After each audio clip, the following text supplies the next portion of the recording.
Hey, welcome back. Today we want to look at the divergence theorem, and the story of the divergence theorem will begin back here with the line integrals of vector fields. So originally we kind of defined the line integral of a vector field on a curve to be kind of the sum of the alignment between the direction of the curve in space. So again, maybe we have some curve verping around the XYZ space and it's submerged in a force field of some sorts. So on the curve itself, if you consider it like the path of a particle, there's going to be some tangent vector, but there's also, we can attach to it the force field vector and consider the alignment between the two as a dot product. Okay, so we had line integrals at that point, which were kind of sums of all these increments. We put it in terms, the context of work from physics. And so we had these, I guess, work increments, which would be f dot t times the change in arc length. Okay, and then we went and add those up, and we got our nice little f dot dr, the line integral of the force field on the curve. Okay, so that's kind of where we started. From there, we saw the differential form of the line integral, which gave us a different way of writing out the line integral of a force field on a curve. So just by doing some tricky manipulations here, we could rewrite dr with regards to the chain rule, dr over dt times dt, and then rewrite f as this vector m comma n, and then write dr dt as x prime of t comma y prime of t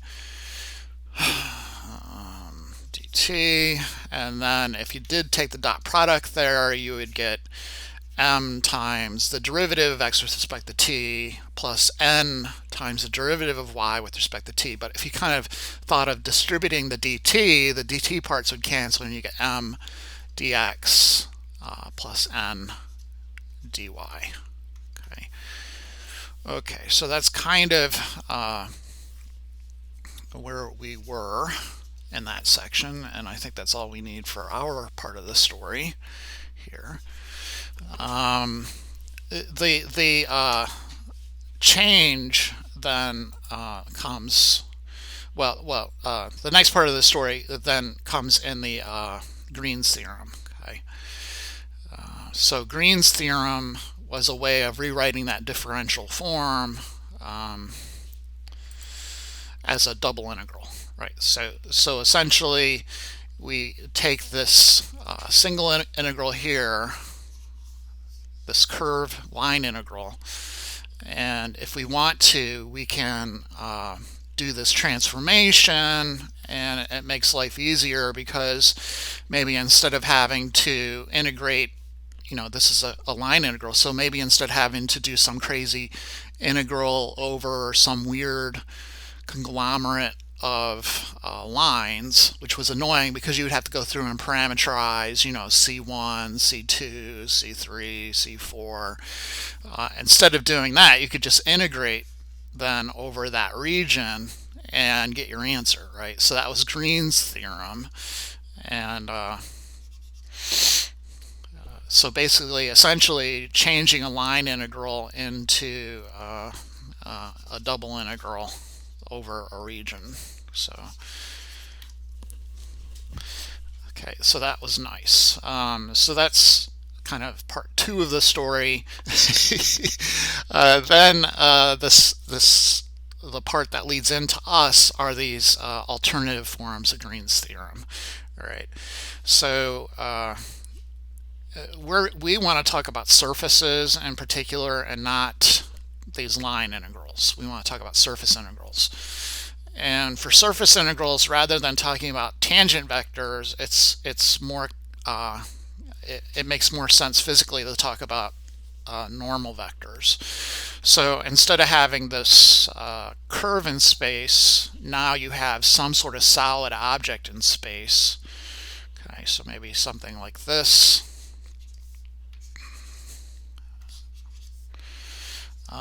The deal is it'll be submerged in a force field, right?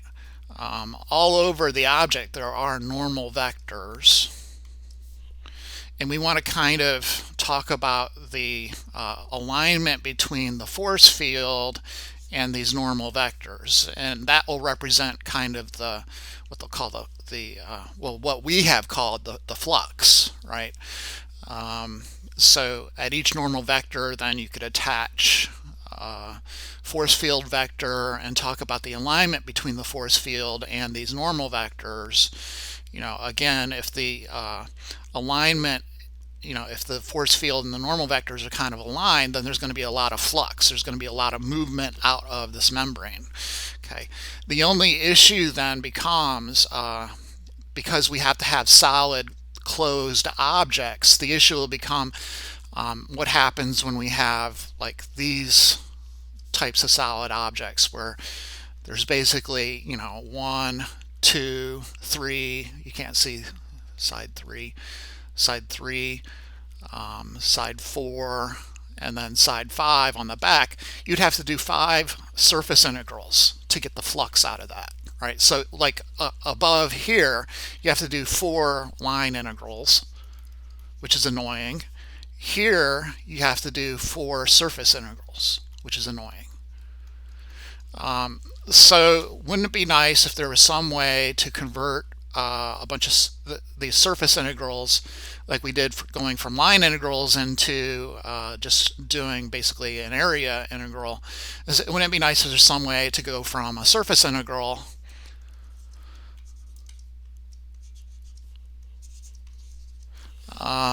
the flux integral in particular over to a volume integral, so we could just do a triple integral on the object and be kind of done with it, rather than having to do 20 surface integrals. And it turns out that the alternate form of Green's theorem kind of gives that to us. So originally, because it's f dot t in our line integrals, we can't directly kind of use so remember, the line integrals were about the alignment between the force vector and the tangent vector. Okay.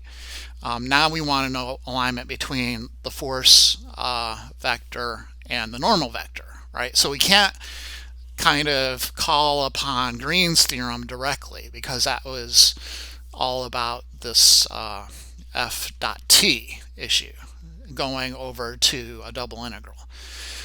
We want to go f dot n over to a triple integral. So, but what I'm saying is that we've kind of already seen this. It's just you've probably forgotten, because the book uses it as kind of a footnote in the Green's theorem section, right? They introduce it. You don't do it in the homework, but there it is, right? It's this alternative form for Green's theorem that you're kind of seeing here at the end, where they do in fact kind of generate an alternative form for Green's theorem, but with regards to the f dot n as opposed to the original f dot t.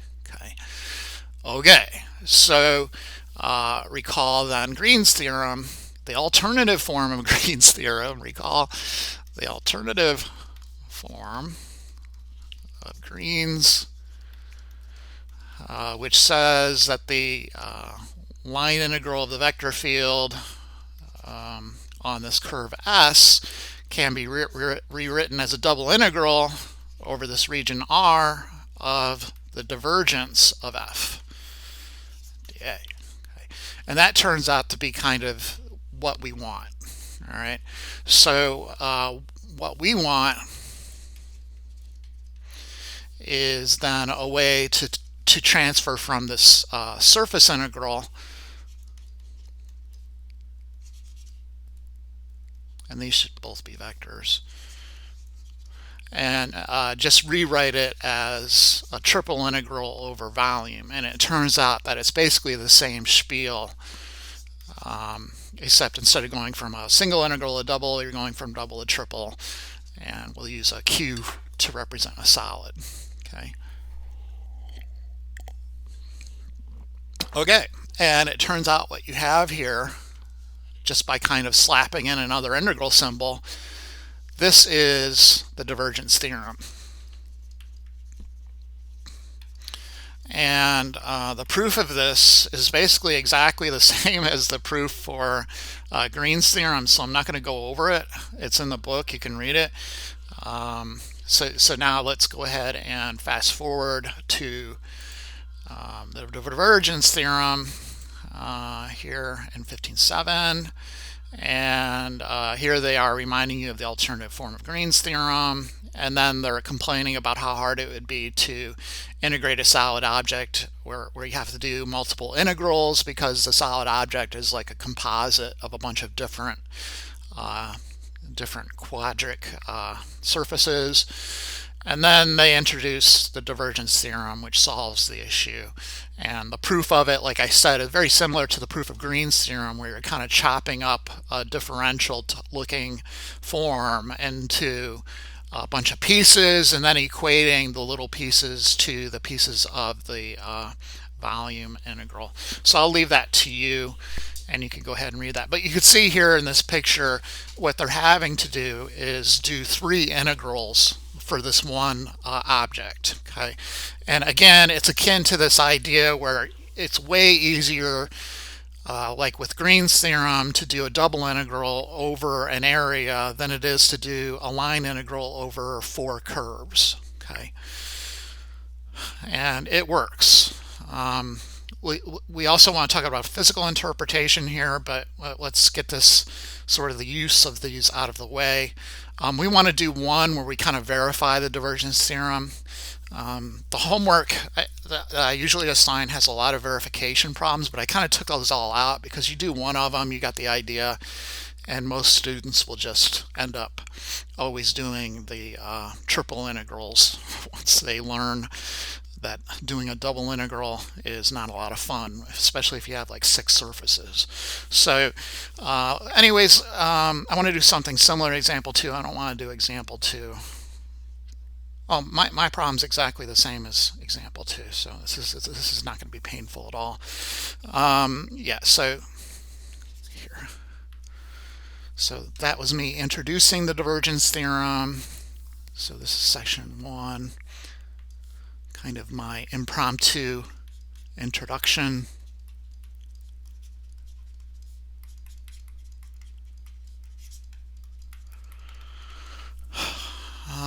Thank you for bearing with me. And then section 2, we have verifying, which just means we're going to do the integral both ways. You'll see the one way is annoying and you'll never want to do it again.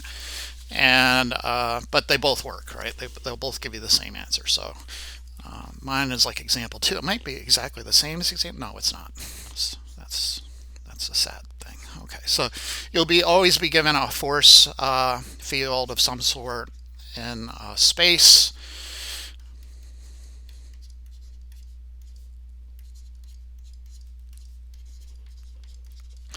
And then we'll be given some sort of closed surface.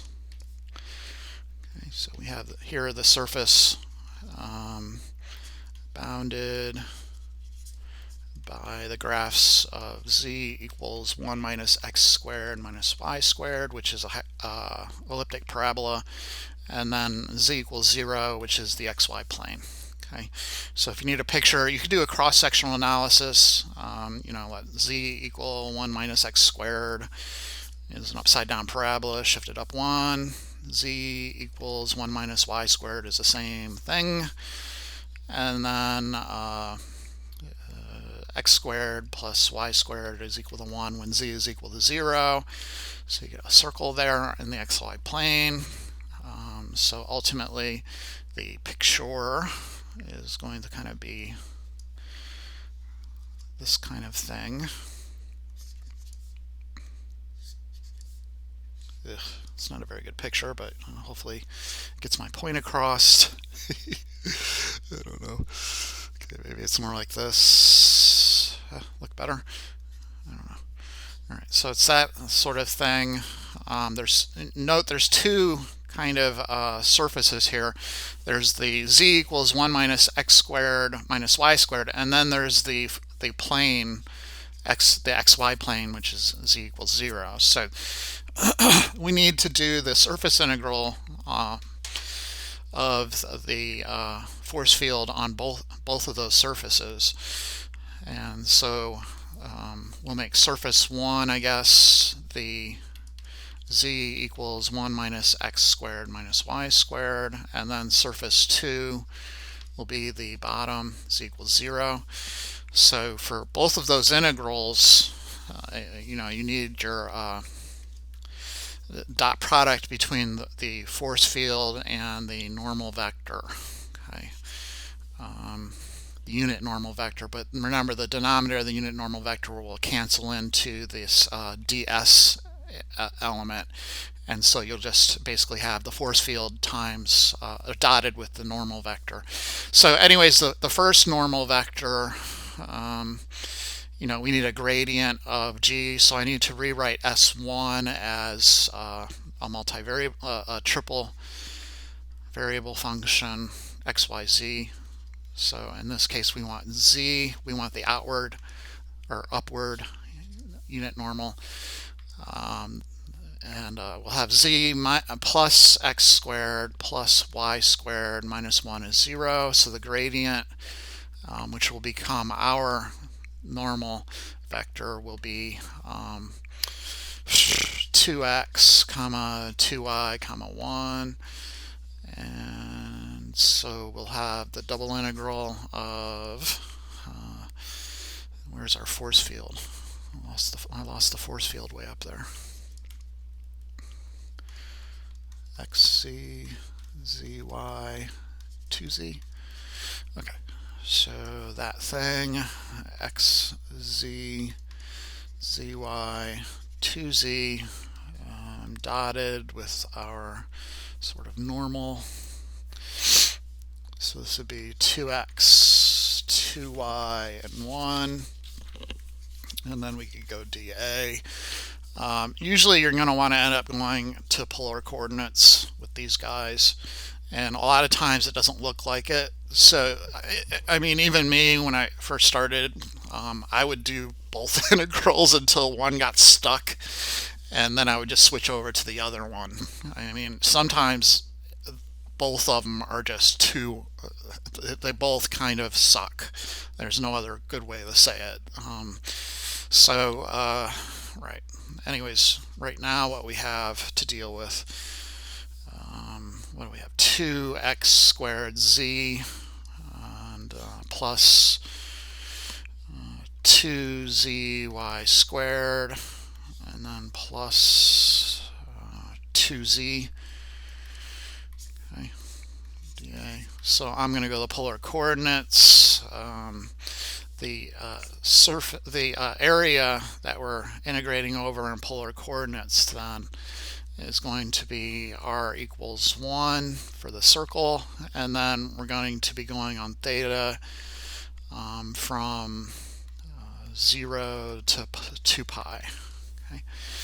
Okay, so my double integral then will become 0 to 1, 0 to 2 pi. I'll have 2, and I'm going to end up having to probably, so how do I want to do this? I think it'd be easier here to factor out the 2z. So you see you have 2z times, what would this be if I factor out the 2z? 2z times x squared plus y squared plus 1, right? So you'd have 2z times r squared plus 1, and then you have the r d theta, right? So seems like I'm missing something though. X squared plus y squared it's a 2z squared, isn't it? That's the issue. Going back up here. It's 2z times, no, this is 1. But but it's 2z. It's a typo. Sorry. So originally the vector field, I miscopied it. It's 2z squared. Wonderful. Sorry. So this would be 2z squared. So this is 2z squared. Very sorry. So I guess I have a plus z in there. Plus z. And then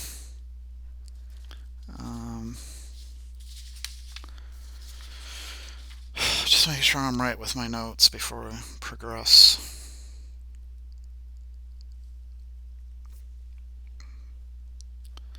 Let's see, and then you have r d theta. I mean, that's got to be right. It's 2x squared z, 2zy squared plus 2z squared. I factored out the 2z, so I would have x squared plus y squared, which is r squared, plus, it should be r squared plus z, not r squared plus 1 plus z, it's just r squared plus z.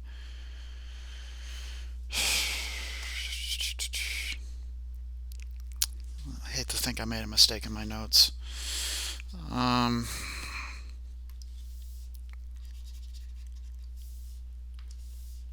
So r squared plus z like this.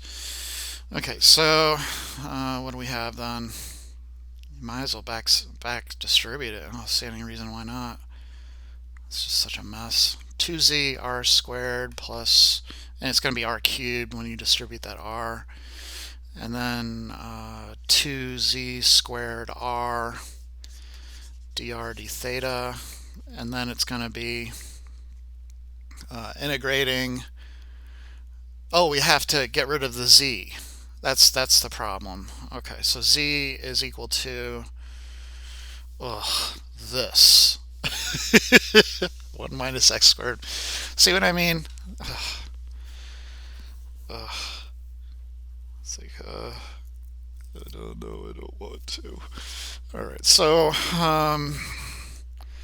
yeah, let's keep that z on the outside for right now. So it's 2 times 1 minus x squared. Z is 1 minus r squared, right? So it's 1 minus r squared. So I'm going from here. And then we have r squared plus 1 minus r squared times r dr d theta. So never mind this business. And then we have 2 times, because you know the r squares cancel, you just have a 1, and then you could distribute this r. So we'll have 2r minus 2r cubed dr d theta, and I think I'm on the right track right now. Okay, so let me go ahead and integrate firstly with respect to r. So I have 2r squared over 2, which is r squared, minus 2r to the 4th over 4, which is r to the 4th over 2. And then I have to evaluate that from 0 to 1, d theta. So that's going to be, what, 1 minus 1/2, which is 1/2, which I could factor out. The integral of 1 d theta, basically. So that would be 1/2 theta from 0 to 2 pi. And then 1/2 times 2 pi is just pi minus 0, so pi. That's the first integral, okay? Then for the second integral, again, it's this z equals 0, right? So this integral is going to be a lot easier. This is the one case where you actually have to use a downward unit normal vector, okay? Because you want those normal vectors to be pointing to the outside of the object. So on the bottom surface, you want the downward pointing unit normal vector. Thankfully, this surface is so simple that that normal vector, you can even get the unit normal vector, is just going to be 0, 0, pointing straight down in the z direction, -1, right? Okay, so the force vector then for this, okay, so we need the force vector dotted with this normal vector, right? So I put the second integral, so this we say is S1, and then we'll put S2 up here. Okay. Okay, so we'll have our force field again, x z comma z y comma 2z squared dotted with 0, 0, -1. And it becomes easy because z is 0, right? So the force field vector is just 0, 0, 0, and then dotted with 0, 0, -1, dA, and then that will just be the double integral of 0 dA, which is going to be equal to 0. Okay. So to get your overall answer, you're just taking those two integrals and adding them together. One is 0, the other is pi. So the flux in this case, the double integral of f dot n ds is going to be pi. Okay, but now we have this other theorem, this divergence theorem, which is saying we could basically just do a triple integral over over this object. Okay, so instead we are going to do a triple integral of the divergence of f. So the divergence of f, if you remember, you basically just take the partial derivatives. It's basically just sum the, I guess, the components of the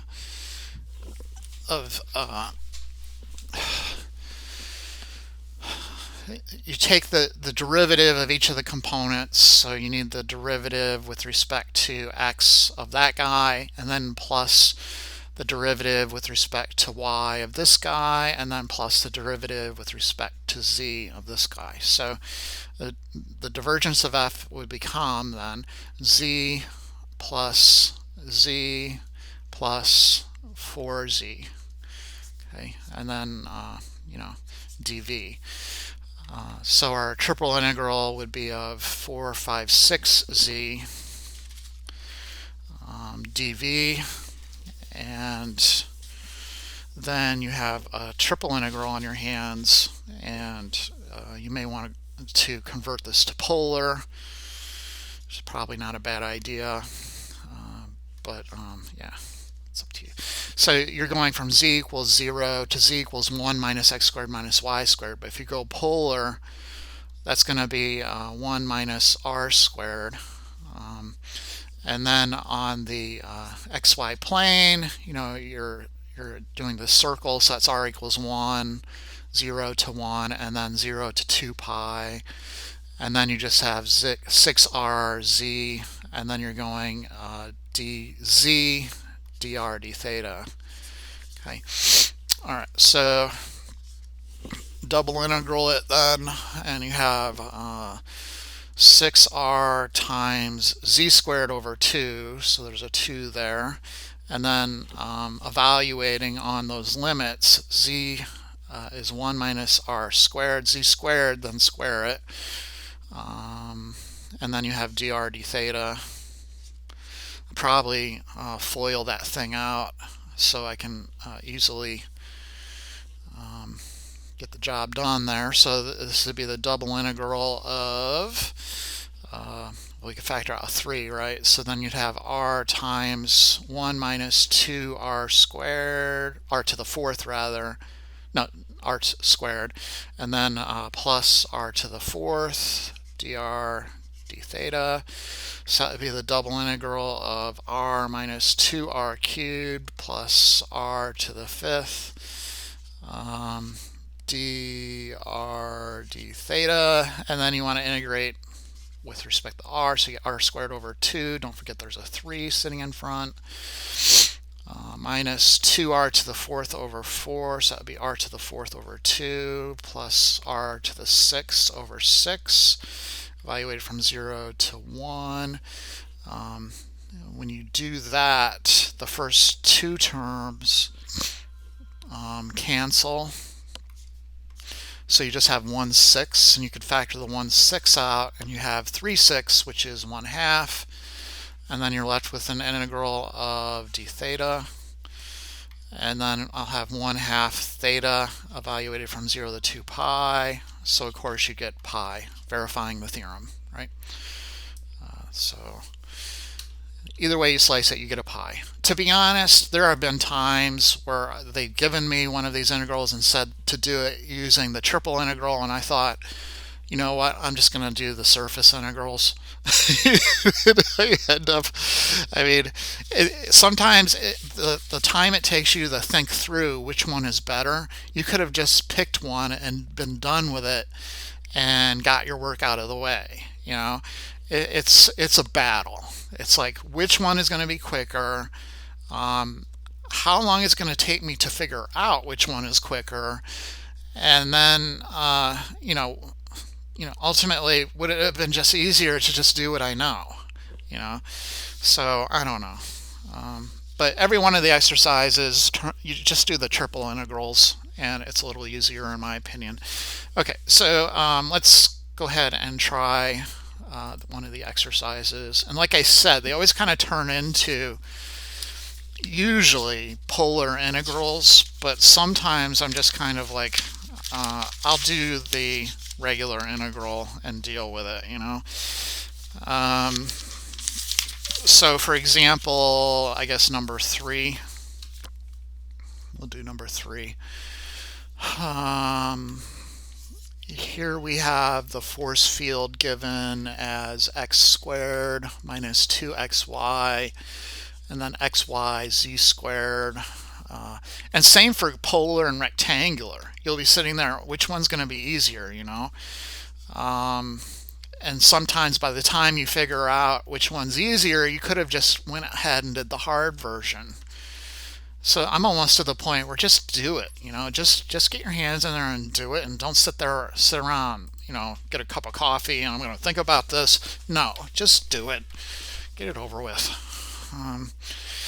So anyways, we're doing these now with the divergence theorem. So we got a triple integral of the divergence of f. So again, to get the divergence of f, you're basically just doing partials and adding them all up.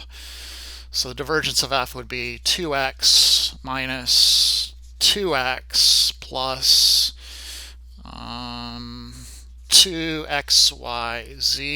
So the 2x's cancel, and so we have our triple integral of 2xyz dv, and the region we're looking at is the upper hemisphere of a sphere.